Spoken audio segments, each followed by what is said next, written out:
A millionaire is driving through the streets when he spots a little 6-year-old rose seller who has the exact same delicate features as his ex-wife, whom he divorced 7 years ago. With a trembling, desperate voice, the girl approaches and pleads, "Sir, please buy this rose. I need to buy medicine for my mom. She's very sick." When he asks the name of her mother and hears the answer, he nearly faints.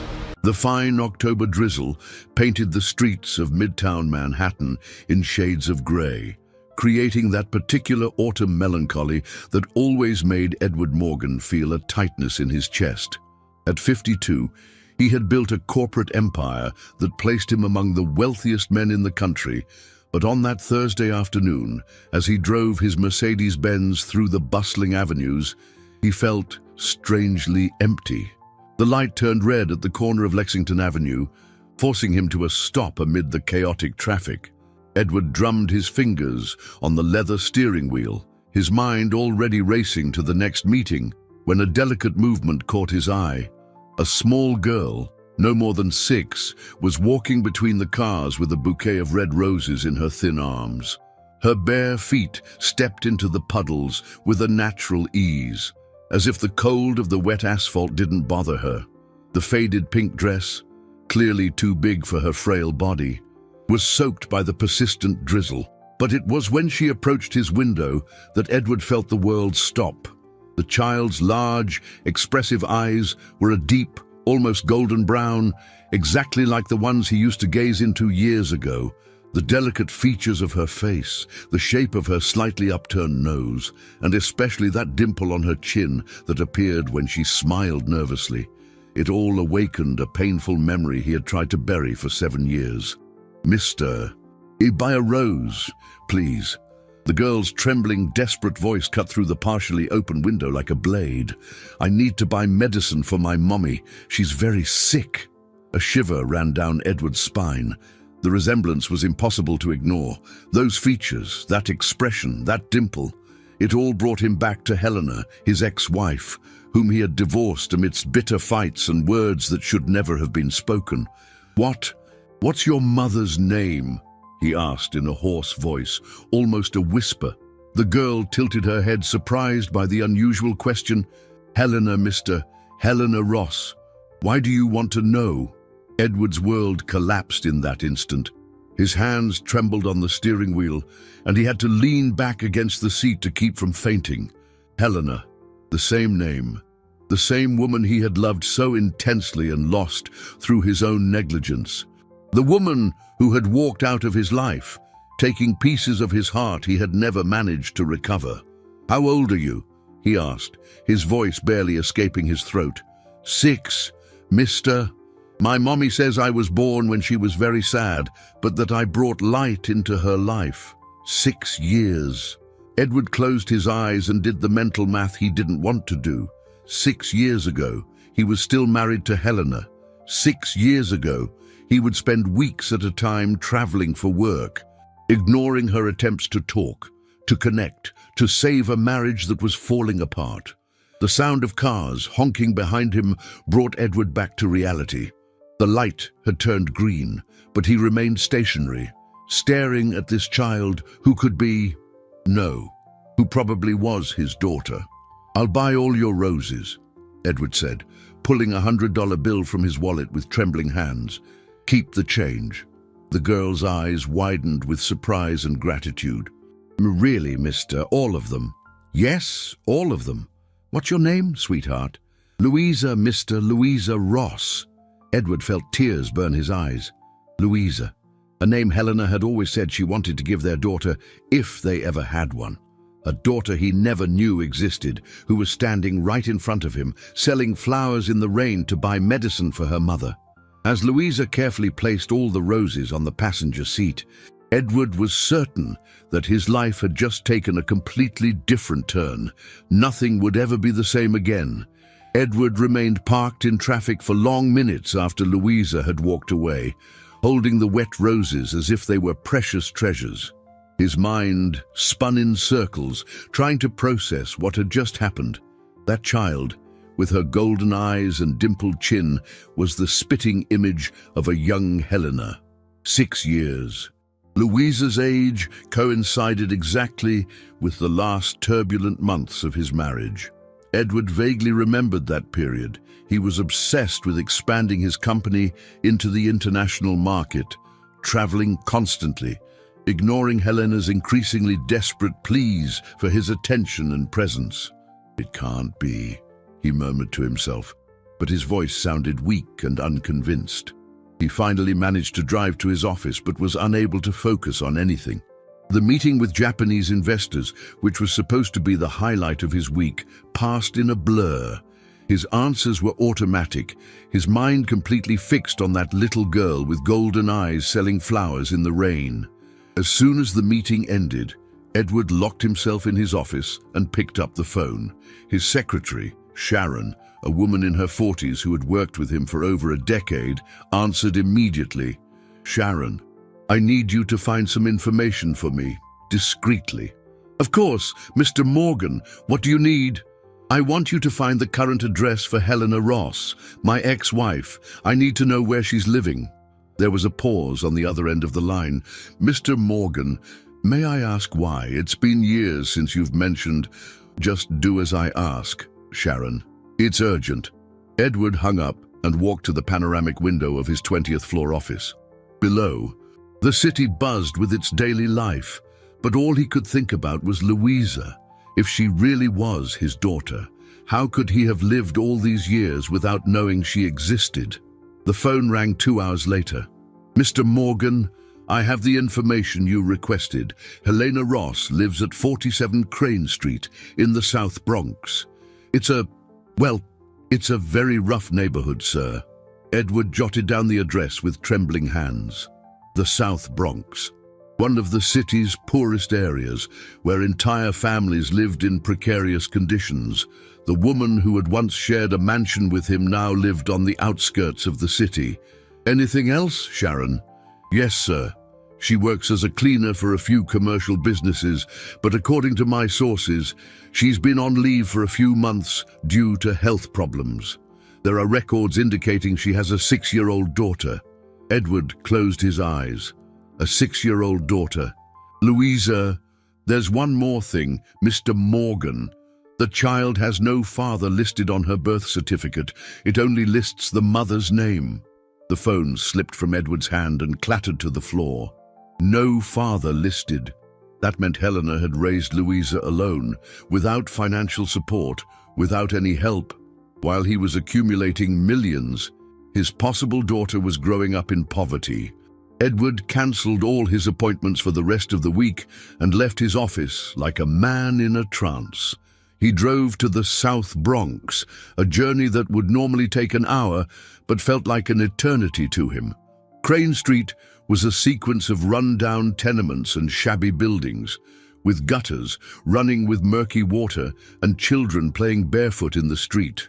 Number 47 was a dilapidated building with a patched-up roof and brick walls covered in graffiti. Edward parked his car a safe distance away and watched.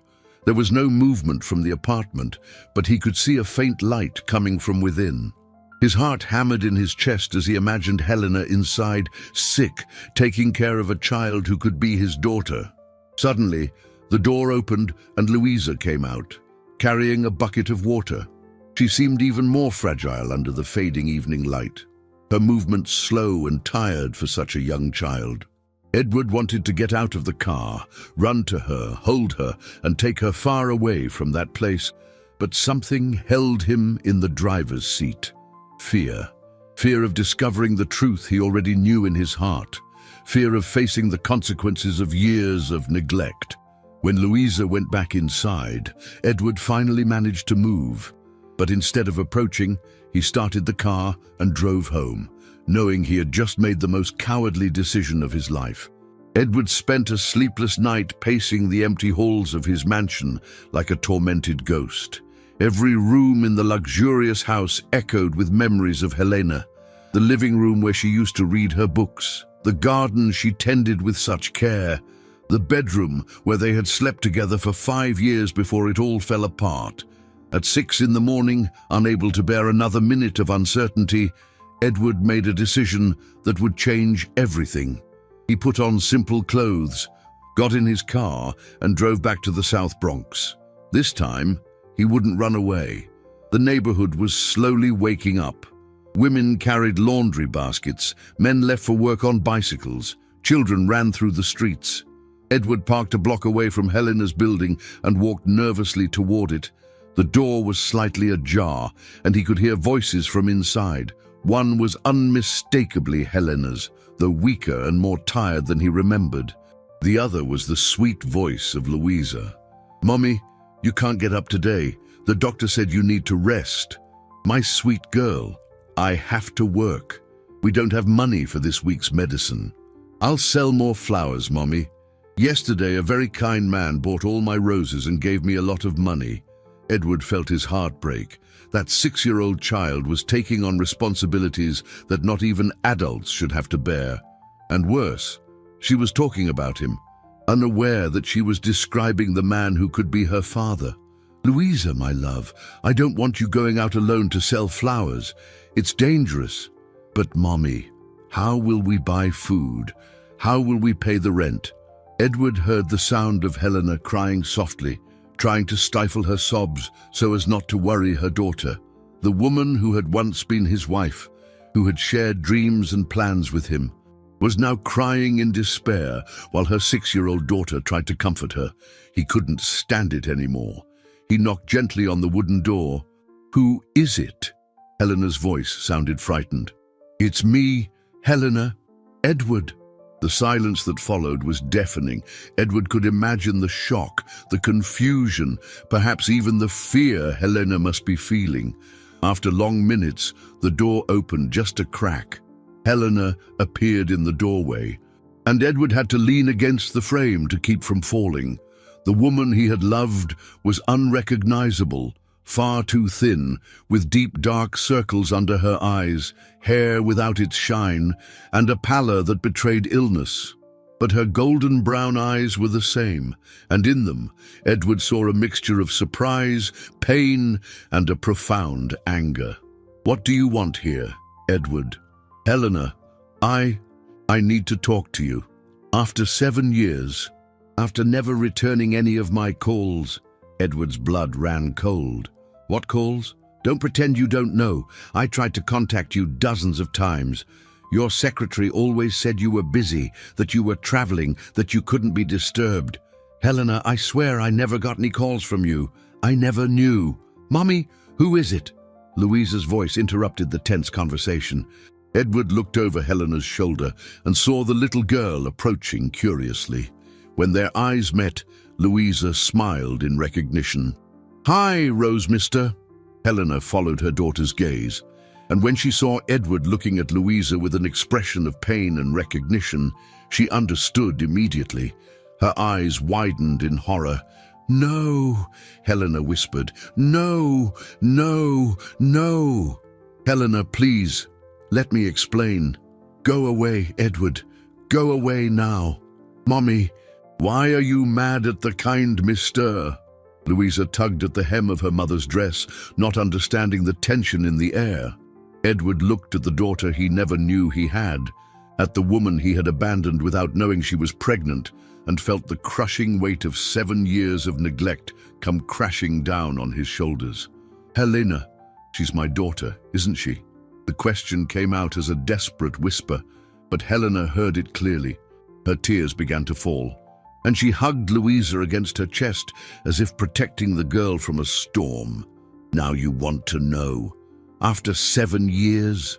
Edward reached a trembling hand toward Louisa, but Helena recoiled, slamming the door in his face with a bang that echoed down the street. Edward stood before the closed door for almost an hour, listening to the muffled sounds of Helena trying to calm Louisa, who didn't understand why her mother had become so upset. Every sob he could hear was like a stab to his chest. Finally, he returned to his car, but he couldn't get the image of a thin, sick Helena out of his mind, nor the confused eyes of Louisa when the door slammed shut. For the first time in years, Edward couldn't work. He sat in his office staring at the phone, thinking about the calls Helena had mentioned. "Sharon," he called his secretary on the intercom. "I need to speak with you, now." When Sharon entered the room, Edward studied her with different eyes. The woman he had considered efficient and loyal suddenly looked nervous, avoiding his gaze. "Sharon, I want you to tell me the truth. During the last few years of my marriage, did Helena try to call me?" Sharon's face turned pale. "Mr. Morgan, The truth, Sharon. How many times did Helena try to talk to me? She called almost every day during the last few months before the divorce. But you always said you didn't want to talk to her, that you were busy with business, that—" "I never said that." Edward shot up from his chair, his voice echoing through the office. "Never. You never put her calls through to me." Sharon looked down, her hands trembling. "Mr. Morgan, I thought I was protecting you. She seemed so desperate, so distraught. I thought she would just get in the way of your work, like she always did." "Like she always did. Helena never got in the way of my work. But sir, she was always asking for attention, always wanting you to stay home, always complaining about your trips. I thought if I didn't pass along the calls, she would give up and you could focus on the company." Edward felt the world spin around him. Sharon had filtered his calls, had decided for him who deserved his attention, and one of those calls, perhaps the most important one of his life, had been about Helena's pregnancy. "No, Sharon, you're fired. I want you to clear out your desk and leave immediately." "Mr. Morgan, please, I was only trying to help.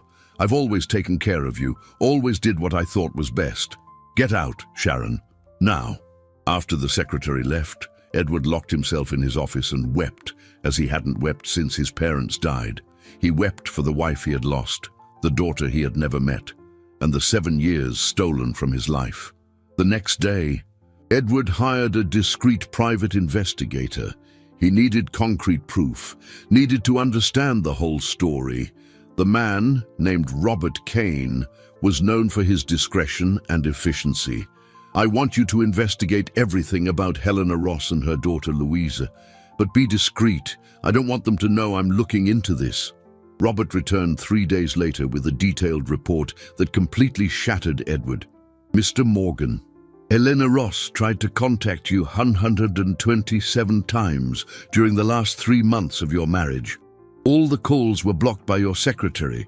She even came to your office in person twice, but was prevented from going up by security, who said they had orders not to let her pass."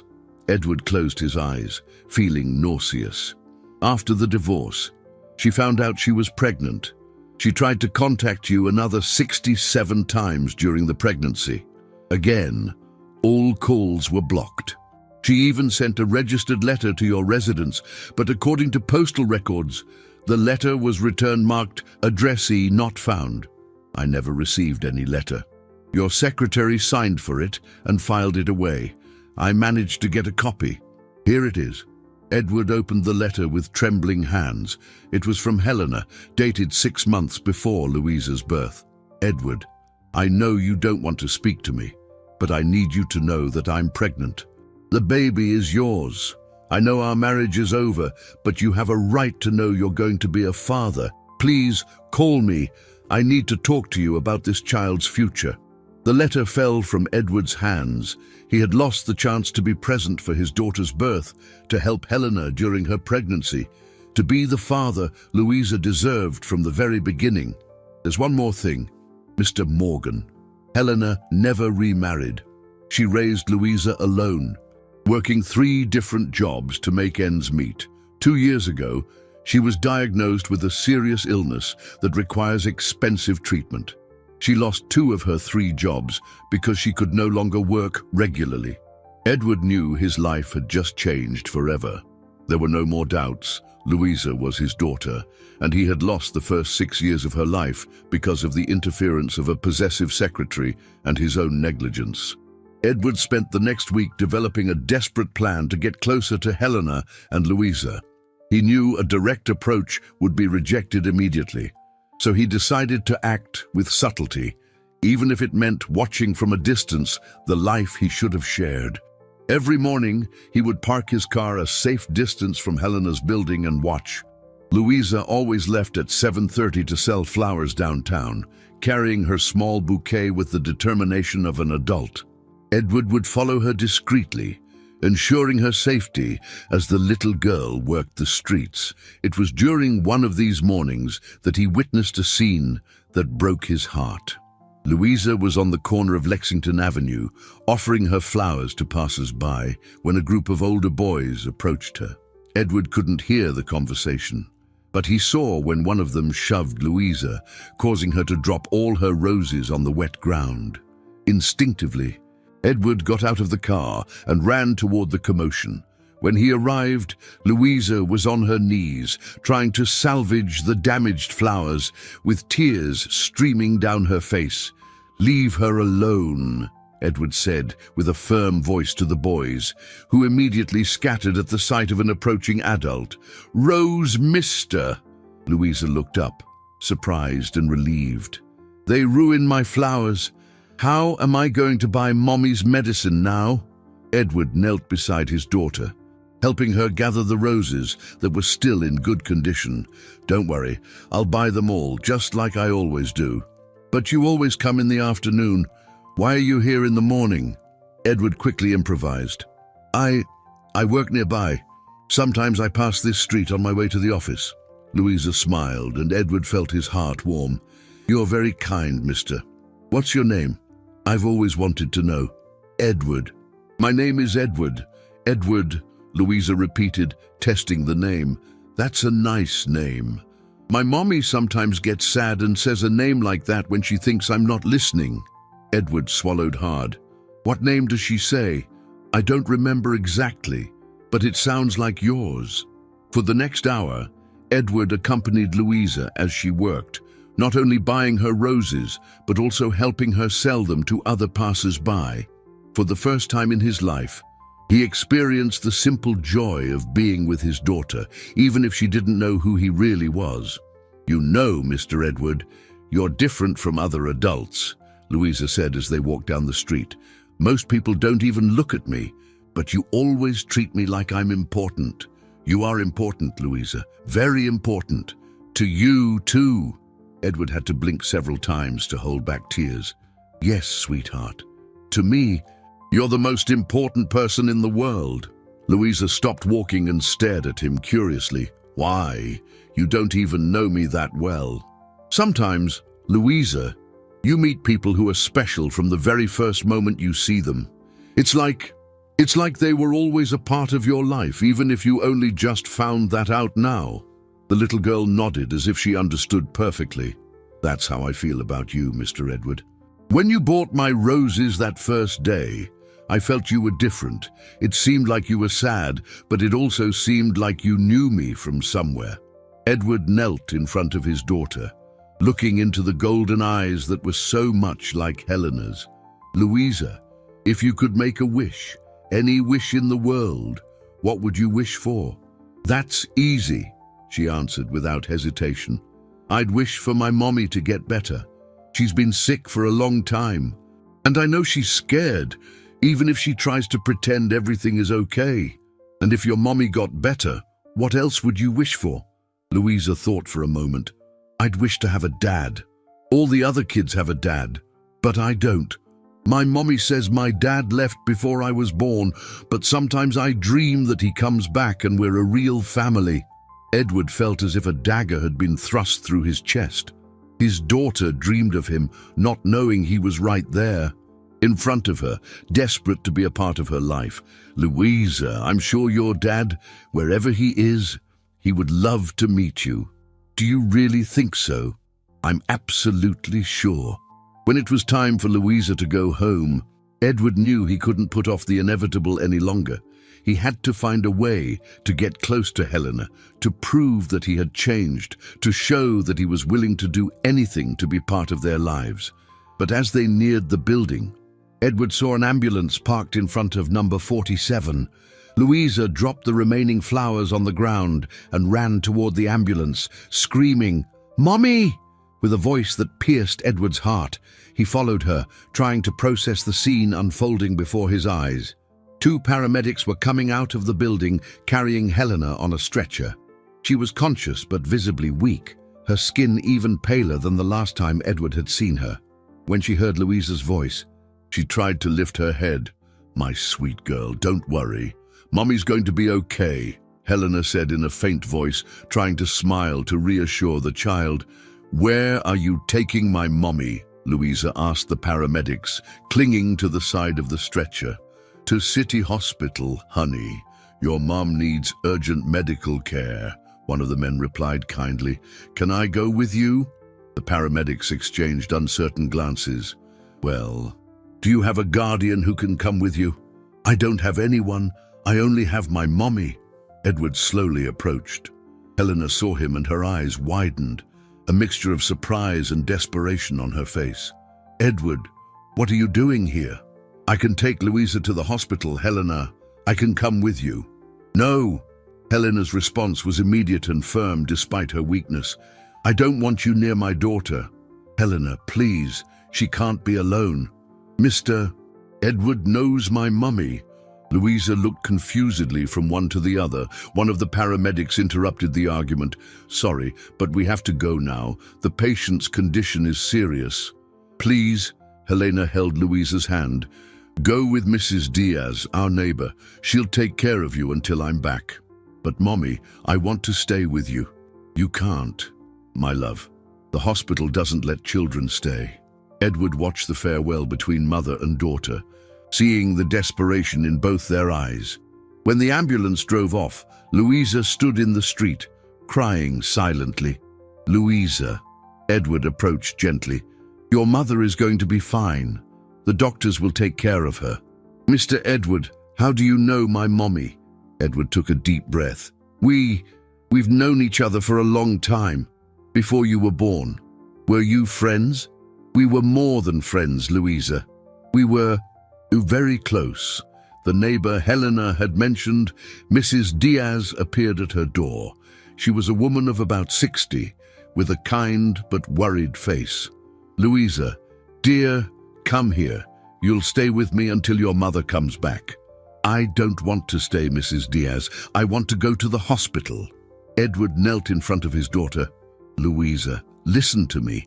I'm going to the hospital to check on your mother, and then I'll come back and tell you how she is." "Okay. You promise?" "I promise." Edward left Louisa with Mrs. Diaz and drove quickly to City Hospital. When he arrived, he found that Helena had been admitted in serious condition. Her illness, which he now learned was a severe kidney complication, had worsened drastically. "Doctor, what is patient Helena Ross's condition?" Edward asked the attending physician. "Are you a relative, sir?" Edward hesitated for a moment. I'm a close family friend." "Well, the situation is complicated. She needs urgent surgery, but it's an expensive and risky procedure. Without the proper treatment, she may not survive more than a few weeks." "How much does the surgery cost?" "Around $150,000, including all procedures and the recovery period." Edward didn't hesitate. "I'll pay for it, all of it." "Sir, that's a significant amount." "Are you sure?" "Doctor, do whatever is necessary to save this woman. Money is not an object." When Edward returned to pick up Louisa, he found the girl sitting on Mrs. Diaz's porch, staring intently in the direction the ambulance had gone. "Mr. Edward, how's my mommy?" Edward sat down beside his daughter. "She's being well taken care of, Louisa. The best doctors are looking after her." "Is she going to be okay?" Edward hugged Louisa, feeling for the first time the warmth of his daughter in his arms. "I'm going to do everything in my power to make sure your mother gets better. That's a promise." "Why do you care so much about us, Mr. Edward?" Edward looked into his daughter's golden eyes, identical to Helena's, and knew he couldn't hide the truth for much longer. "Because you are the most important people in my life, Louisa. Even if you don't know it yet." Edward decided he could no longer live a lie. The next day, after visiting Helena at the hospital, where she remained sedated before surgery, he returned to Mrs. Diaz's home with a determination he hadn't felt in years. "Louisa, I need to talk to you about something very important." The girl, who was sadly playing with an old doll in the yard, looked up at him. "Is it about my mommy? Is she worse?" "No, sweetheart, it's about me. And you." Edward sat on the ground next to Louisa, trying to find the words for a conversation that would change both their lives forever. "Louisa, do you remember asking me why I care so much about you and your mom?" "I remember.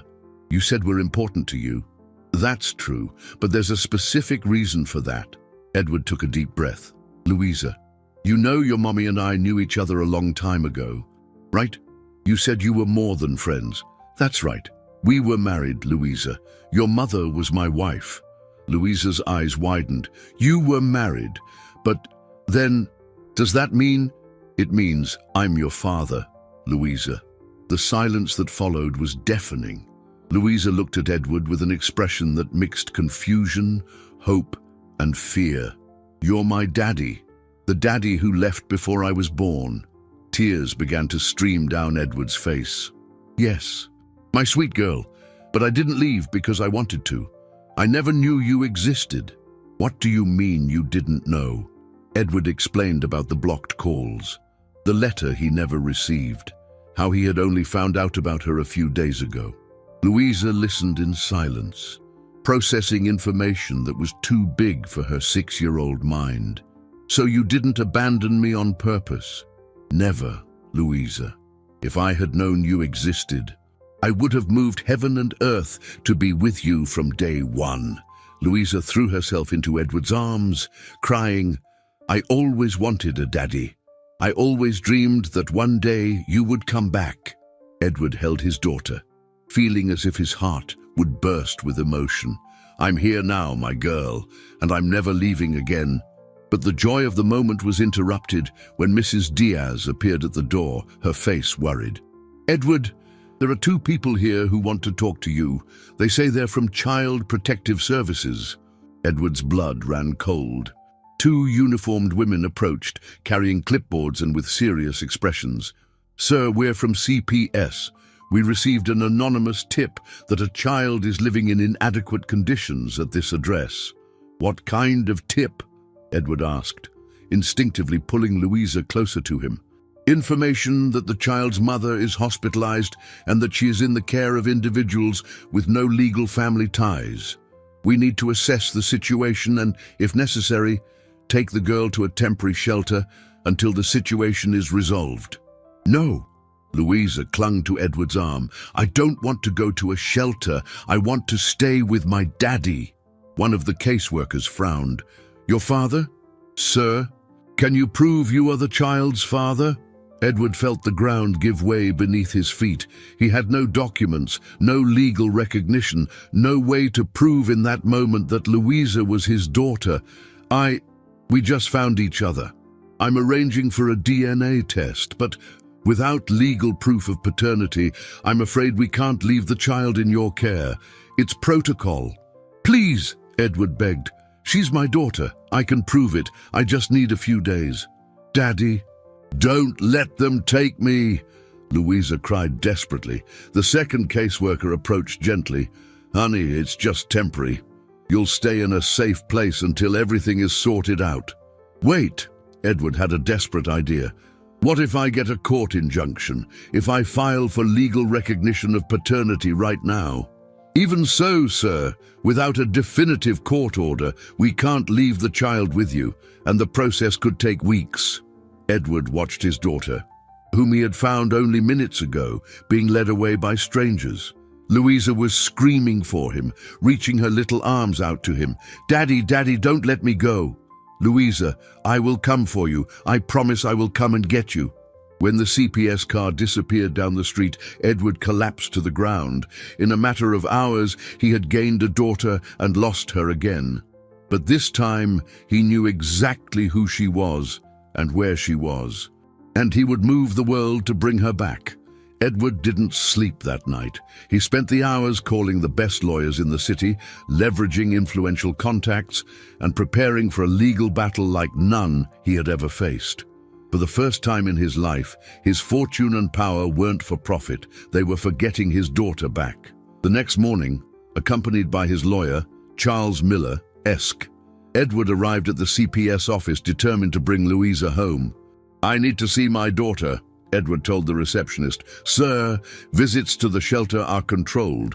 You need to schedule—" "You don't understand," Mr. Miller interrupted, placing a file of documents on the counter. "My client is filing for an emergency custody order and recognition of paternity. We have already collected genetic material for the DNA test and have witnesses who can confirm his relationship with the child's mother." The CPS supervisor, a serious woman named Dr. Patricia, received them in her office. "Mr. Morgan, I understand your situation, but we must follow protocol. The child is being well cared for at the temporary shelter and—" "Doctor, with all due respect," Edward leaned forward, "my daughter shouldn't be in a shelter at all. She has a father who can care for her, has the resources to have the best possible life, and is being separated from me over a bureaucratic issue. You were absent from this child's life for 6 years. I wasn't absent." Edward slammed his fist on the table. "I didn't know she existed. My former secretary intercepted all of her mother's attempts to contact me. I have proof."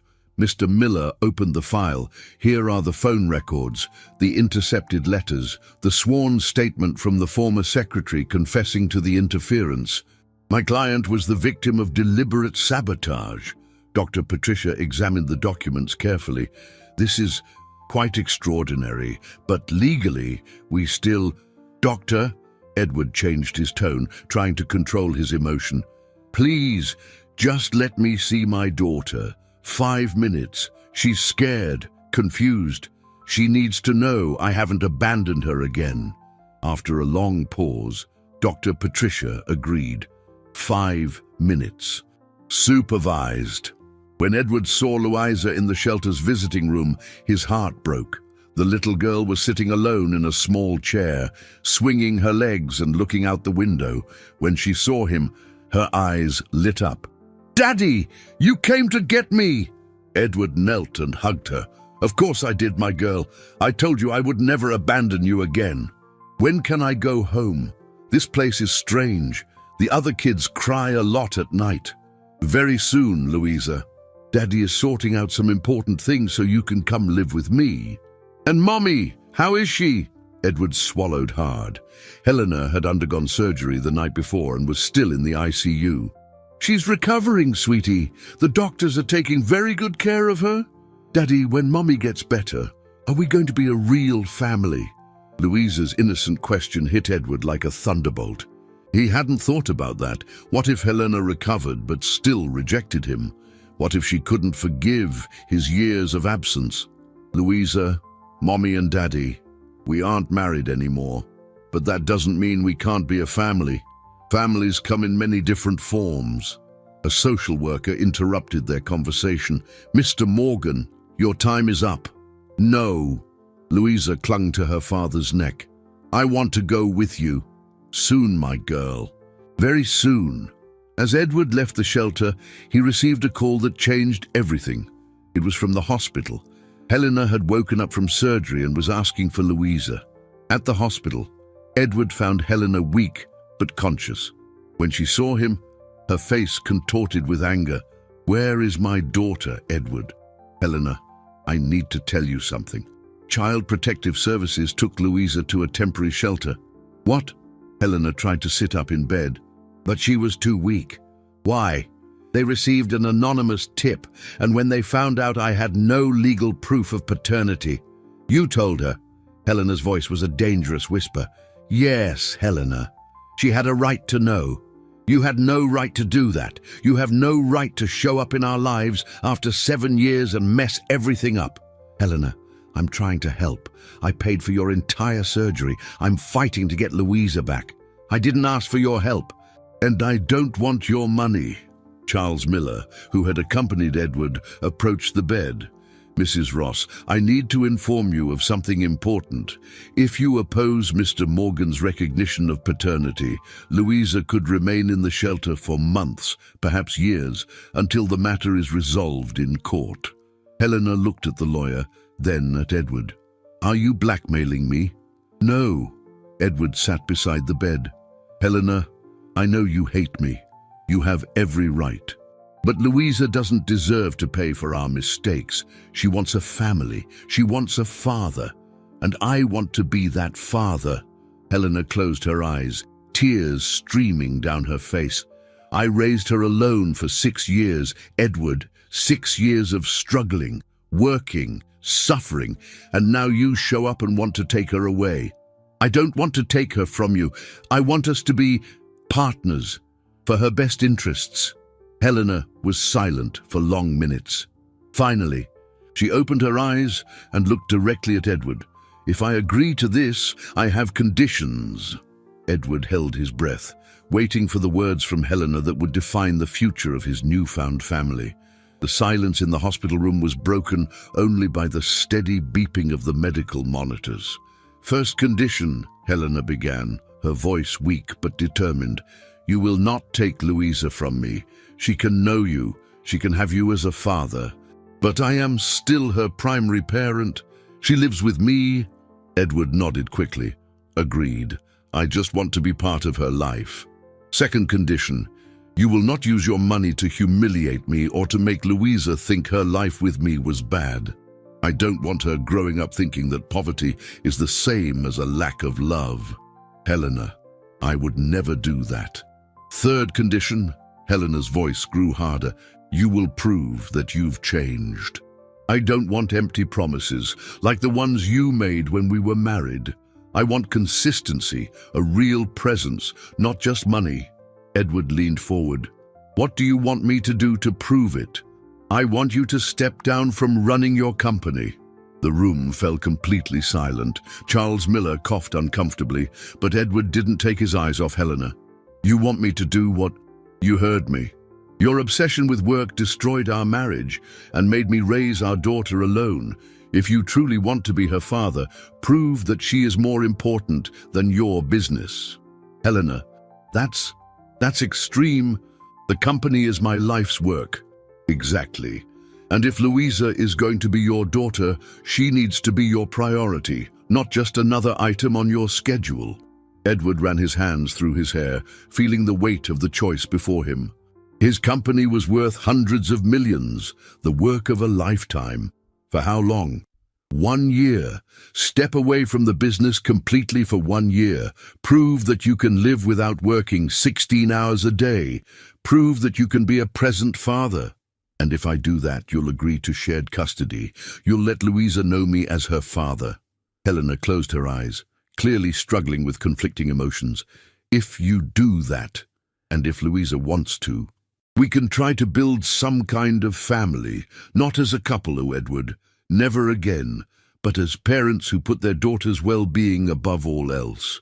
Charles Miller finally interjected. Mr. Morgan, I must advise you to think carefully about this. Stepping away from the company for a year could have enormous financial consequences. Edward looked at his lawyer, then back at Helena. Mr. Miller, do you have children? I do. Sir, then you understand that there is no financial value that can compare to being a father to the most important person in your life. Edward turned back to Helena. I accept your conditions. All of them. Helena's eyes flew open. Surprised. You really accept? Helena, I've already lost the first 6 years of my daughter's life. I'm not losing another day to pride or ambition. At that moment, a nurse entered the room. Sorry to interrupt, but there's a child downstairs asking for her mother.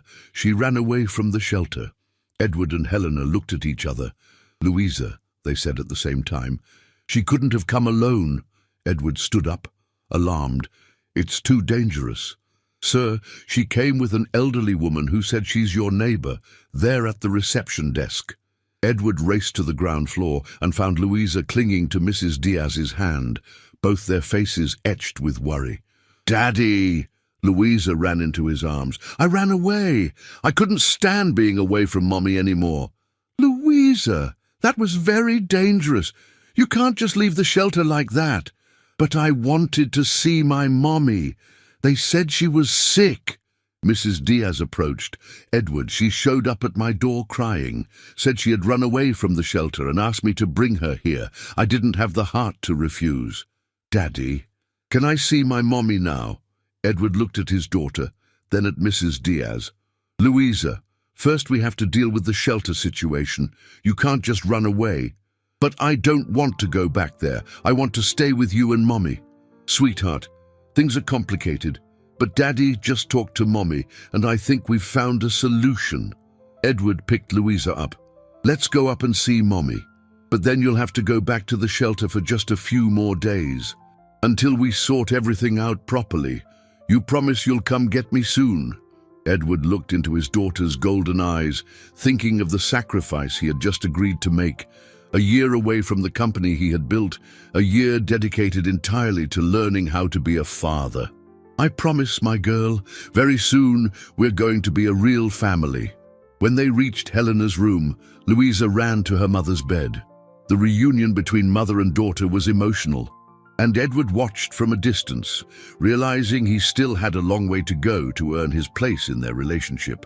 But for the first time in weeks, he felt hope. Helena had opened a door, even if it came with difficult conditions, and Edward was willing to pay any price to walk through it. In the following days, Edward put the most radical decision of his life into practice. He called an emergency meeting with his company's board of directors and announced his temporary leave of absence, leaving the vice president in charge for the next 12 months. "Mr. Morgan, this is madness," protested the CFO. "The company needs your leadership, especially now with the new international contracts. The company will survive. You are all competent professionals," Edward replied with a calmness that surprised everyone.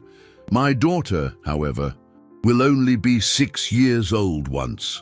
Meanwhile, Charles Miller worked tirelessly on the legal aspects. The DNA test officially confirmed what Edward already knew in his heart. Louisa was indeed his daughter.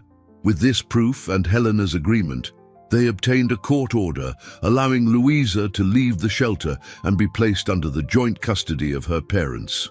Edward's first day as an official father was a mixture of joy and nervousness. Helena had been discharged from the hospital and was recovering at home, still weak but stable. Edward arrived in the morning to pick up Louisa to spend the day together. "Daddy, where are we going?" Louisa asked, bouncing with excitement. "Wherever you want, my girl. Can I really choose?" Edward knelt in front of her. "Louisa, from now on, you will always have a voice in our decisions. Always." Louisa thought for a moment. "I want to go to the park. I've never been to a real park. I've only seen them from the bus window." Edward felt his heart ache. His 6-year-old daughter had never been to a park. While other children her age were living normal childhood experiences, Louisa had been working, selling flowers to buy medicine.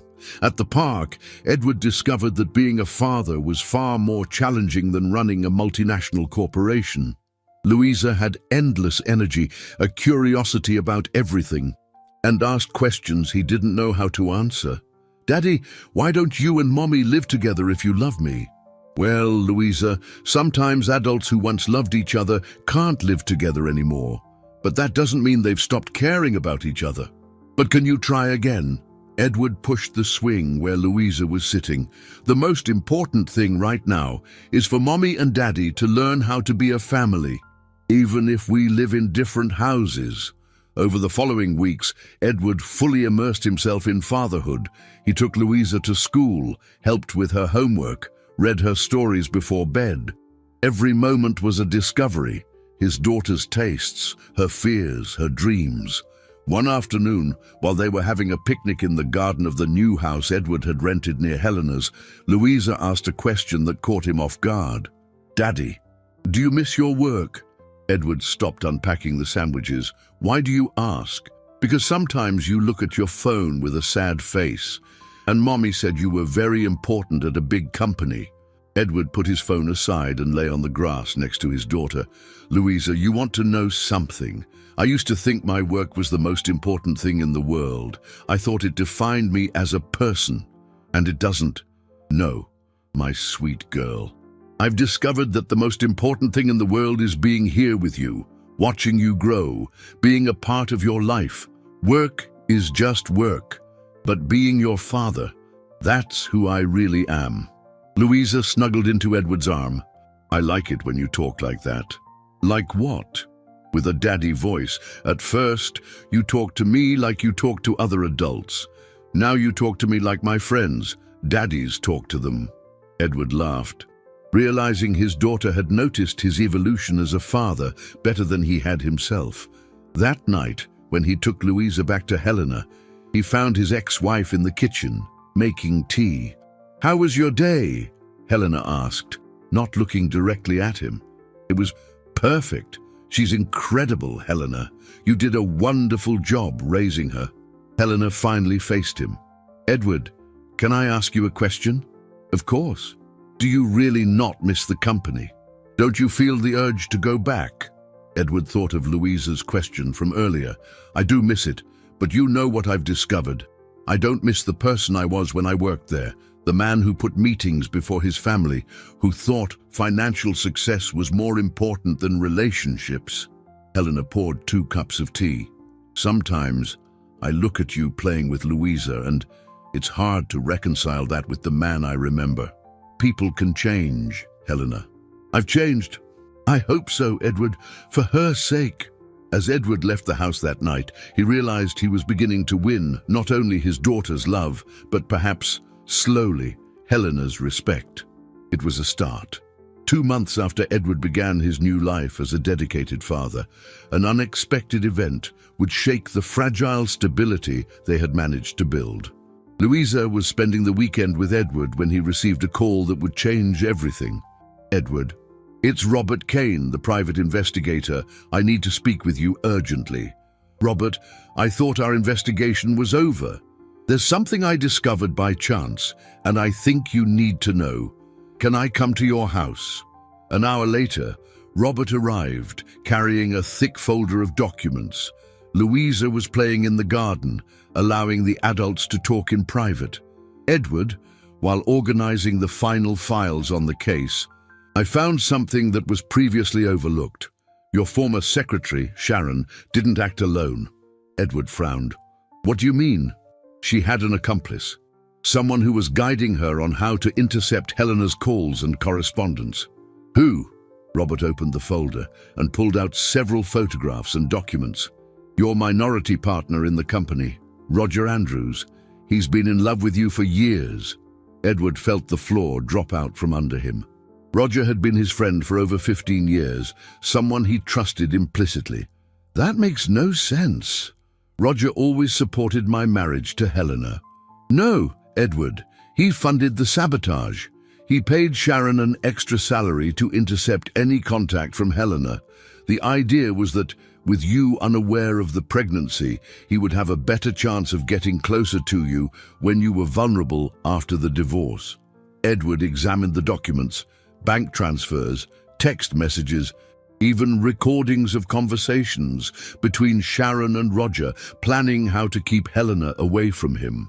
Roger even hired a security firm to have Helena's registered letter returned as addressee not found, even though you were in the city, Robert continued. "Why didn't you find this before?" "They used shell companies, offshore accounts. It was a sophisticated operation. I only found out now because Sharon, apparently overcome with guilt, sought out a lawyer to confess everything. The lawyer contacted me."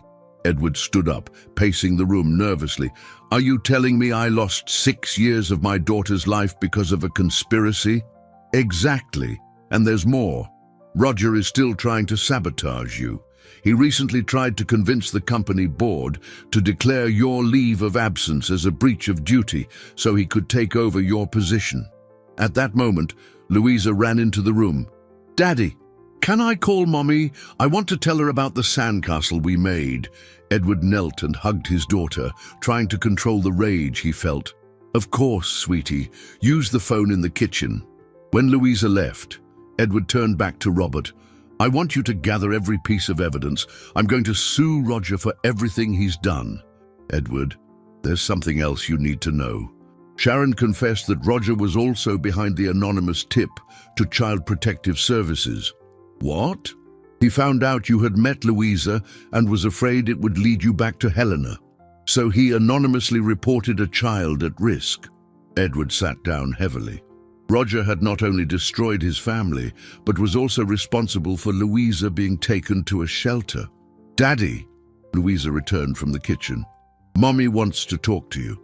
Edward took the phone with trembling hands. "Helena?"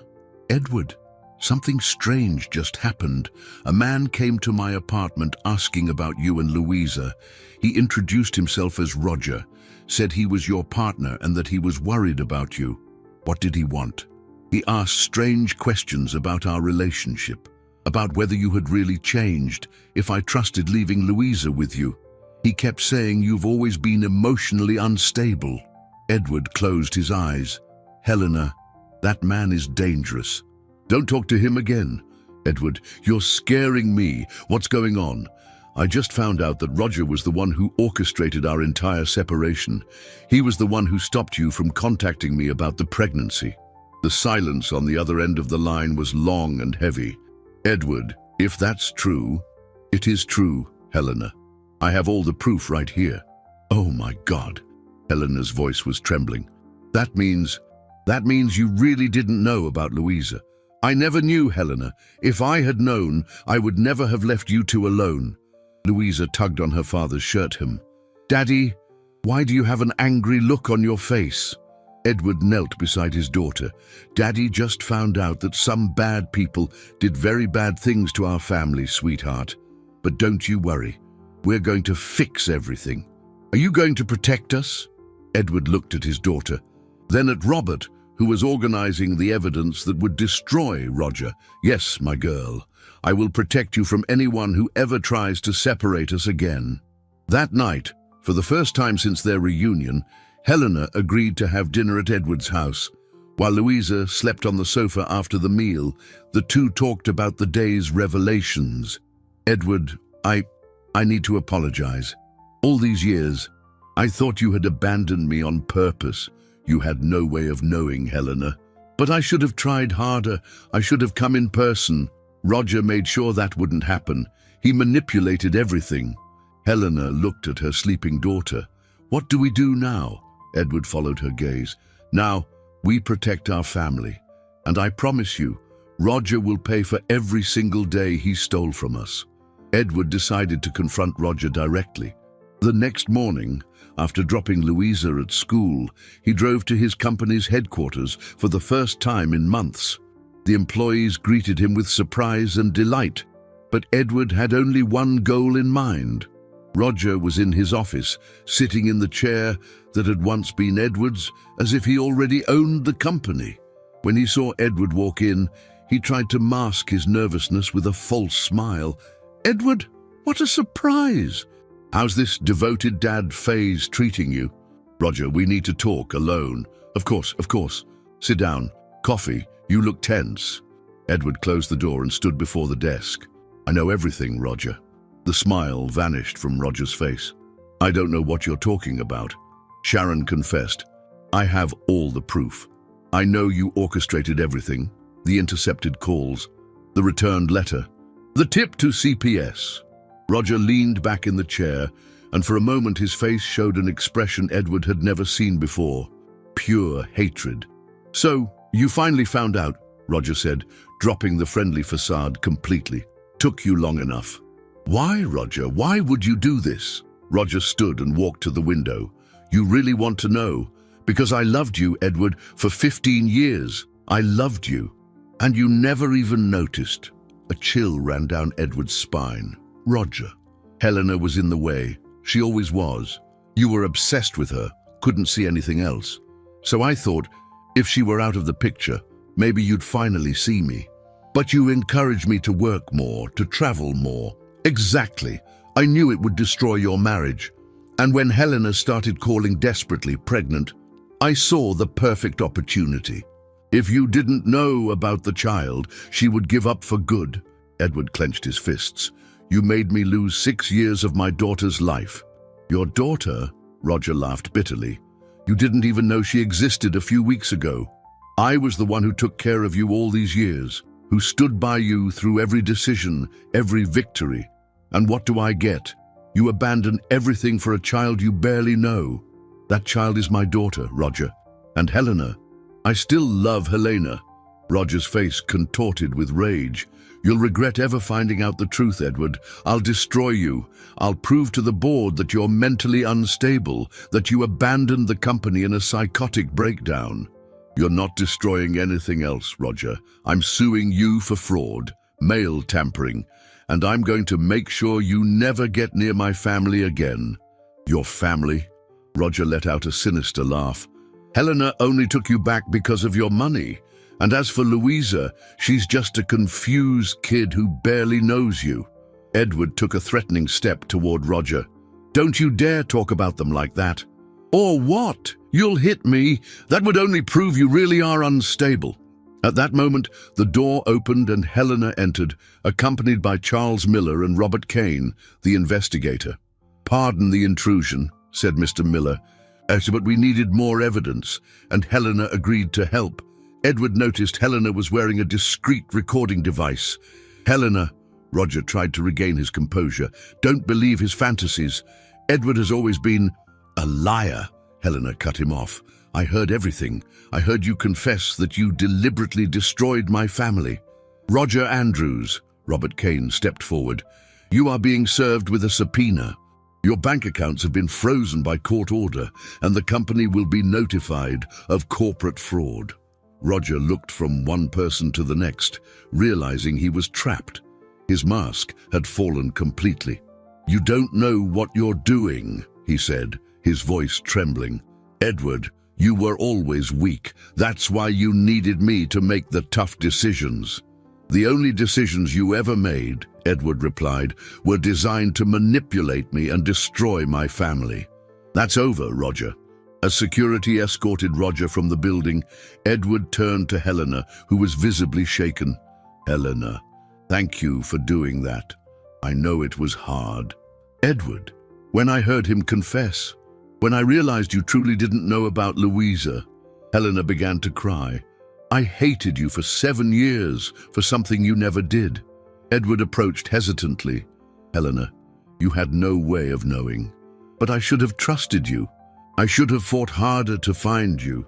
The important thing is that we know the truth now. Helena looked into Edward's eyes. Edward, can I ask you a question? Of course. When you told Roger that you still love me, did you mean it? Edward took a deep breath, knowing his answer would change everything. Helena, I never stopped loving you, not for a single day. Helena stared at him for long seconds, as if making the most important decision of her life.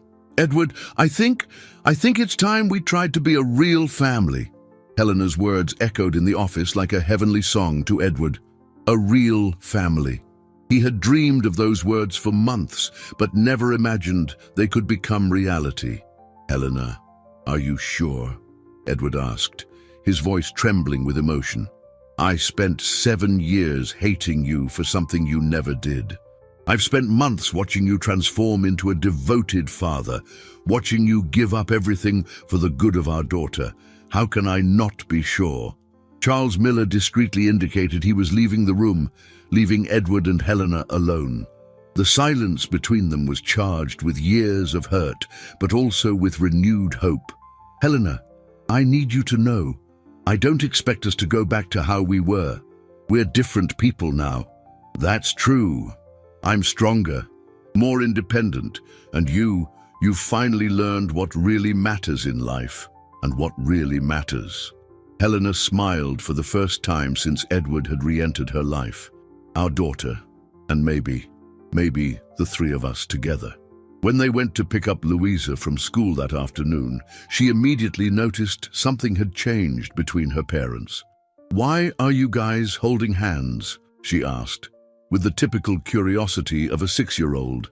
Edward and Helena looked at each other. Louisa, Helena knelt beside her daughter. What would you think if Mommy, Daddy, and you all went to live together? Louisa's eyes widened.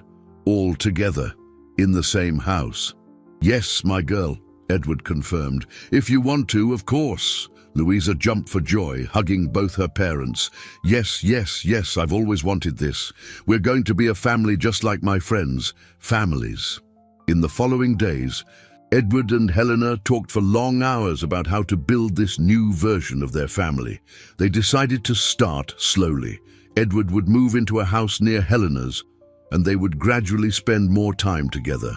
Edward, Helena said one night, as they watched Louisa play in the yard, I'm scared. Scared of what? I'm scared you'll go back to being that man obsessed with work. I'm scared this is all just a phase. Edward took Helena's hand. Helena, do you remember that day at the park when Louisa asked if I missed my work? I remember. She noticed the change in me herself. She said I talk to her with a daddy voice now. This change isn't temporary, Helena. It's who I've become. A week later, Edward had an important conversation with his company's board. With the evidence of Roger's fraud and his own need to maintain a work-life balance, he proposed a radical restructuring. I want to retain only 30% of the company, Edward announced. I'm selling 40% to external investors and distributing 30% to long-term employees as profit sharing. Mr. Morgan, said the CFO, that means you'll no longer be the majority owner. Exactly. I want to be just another director, working normal business hours with weekends free for my family.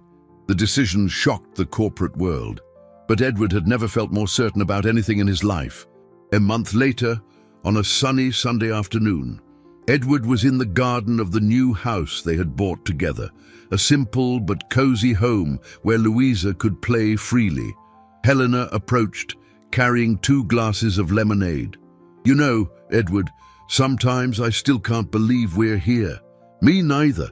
Sometimes I think I'm going to wake up and find out it was all a dream. Daddy, Mommy. Louisa ran toward them, holding a red rose she had picked from the garden. Look at this pretty rose. Do you remember when I used to sell roses on the street? Edward hugged his daughter. I remember, my girl, but you don't have to sell flowers anymore. Now you can just enjoy them. That's right. Now I have a daddy who takes care of Mommy and me. That night, after putting Louisa to bed, Edward and Helena sat on the porch, watching the stars. Helena, can I ask you a question? Of course. Do you forgive me? For all the lost years, for not being the husband you deserved back then. Helena took Edward's hand. Edward, there's nothing left to forgive. We found out we were victims of a cruel manipulation. What matters is that we found our way back to each other. And Louisa? Louisa has a complete family for the first time in her life. Look at her. Have you ever seen a happier child? Edward smiled, thinking of his daughter sleeping peacefully in the next room, knowing she would wake up in a house full of love. Helena, I love you. I love you both more than I ever thought possible. We love you too, Edward. Welcome back to the family. For the first time in 7 years, Edward Morgan felt truly whole. 6 months after the reunion that changed their lives, on a golden spring morning, Edward woke to the sound of laughter coming from the garden.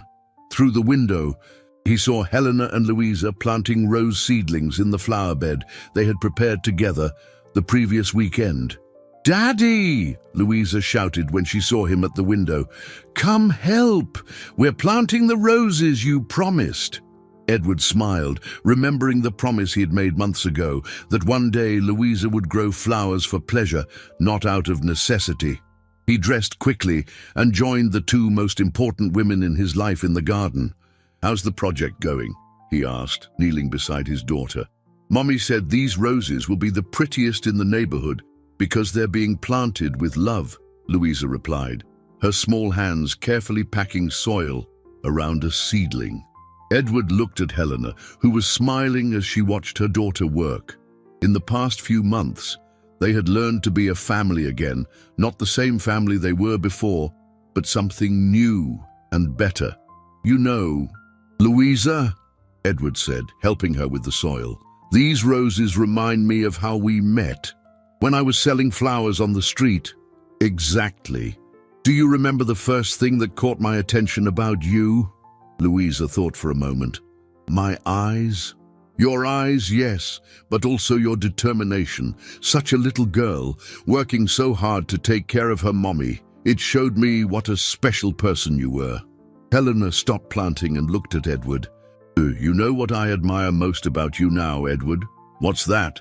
You remember every detail of that first meeting. You value our story, even the hard parts. At that moment, Mrs. Diaz appeared at the fence, carrying a cake. Good morning, family. I brought a carrot cake for you. Mrs. Diaz. Louisa ran to hug the neighbor who had been so important during the difficult times.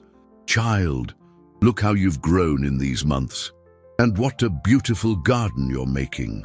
Edward stood up and approached the woman who had cared for his daughter when he didn't even know she existed. Mrs. Diaz, I don't know how to thank you for everything you did for them.